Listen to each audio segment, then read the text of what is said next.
I'm Tim Collins from the Digivac company, and today we're going to talk about a system that we are testing for a customer, and we're going to talk about what the system is supposed to do, describe the system, talk about the operation, and also about the limitations of upstream vacuum control.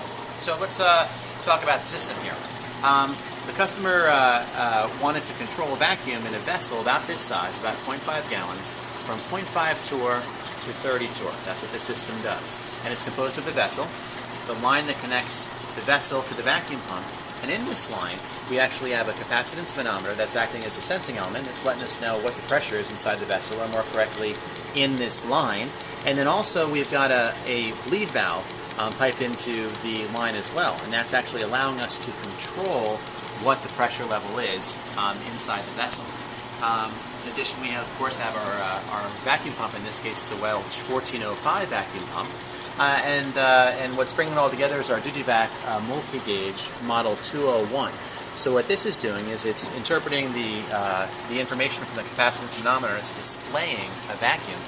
It's also running a control loop to control the vacuum bleed valve to maintain the vacuum level at our set point. So to illustrate this, we'll use a web-based console that isn't required but is just helpful in this instant. What we have here is the vacuum. This is the vacuum that the vessel is currently at, and this S represents the set point, or the vacuum level that we want to maintain. So here I can actually change this to anything I want. Right now it's at 0.6 torr. How about if we change it to 2 torr? What you'll see is that the vacuum level will go up, and a nice way to see that is this has this graphical feature set that allows you to actually see what happens. So this is the vessel. This is the 0.6 torr that we were at, and then as we see it goes up to 2 torr there. So the nice thing is with a very simple, basically inexpensive approach, we're able to maintain vacuum with this upstream vacuum control. Now there's a few limitations to this. First, with upstream vacuum control, you're bleeding air. So if you're in a very, very clean environment, that might not be optimal. The second thing with this particular configuration is that the sensor and the bleed valve is actually in line. That's not optimal because you're not really sensing the pressure that's directly inside the vessel. For all intents and purposes, it's the same, but there could be a little bit of difference. So ideally, you'd actually want the sensor plumbed on the vessel itself, and the vacuum level control bleed plumbed somewhere basically on the opposite side of the vessel. But what we'll find is this controls vacuum really well, as we can see from our graph. The second thing I want to share with you is the response to changes in the system. Say something happens and we bleed in a little bit of air. The nice thing about this vacuum level control is it senses a change. We can see that the vacuum went up.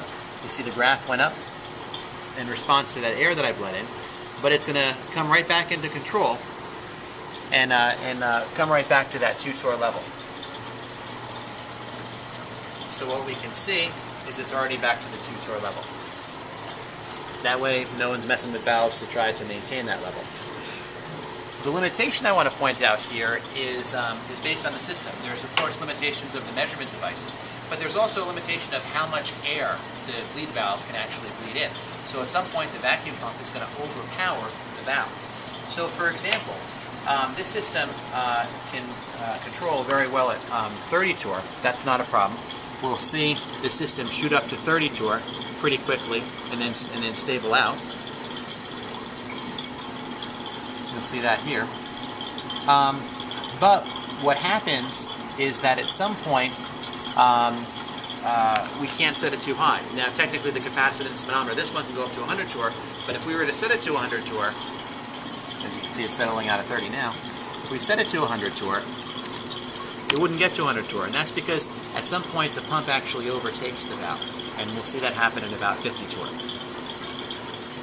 That's where the valve is wide open. So basically the reasonable control range for this particular setup is about 30 millitorr to 40 torr, and then with these particular pit settings, the reasonable range is 0.4 torr, 400 millitorr, up to about 40 torr. So that's vacuum level control via an upstream bleed. And thanks again for watching, and if you have any vacuum control questions, don't hesitate to call us. We'd love to help.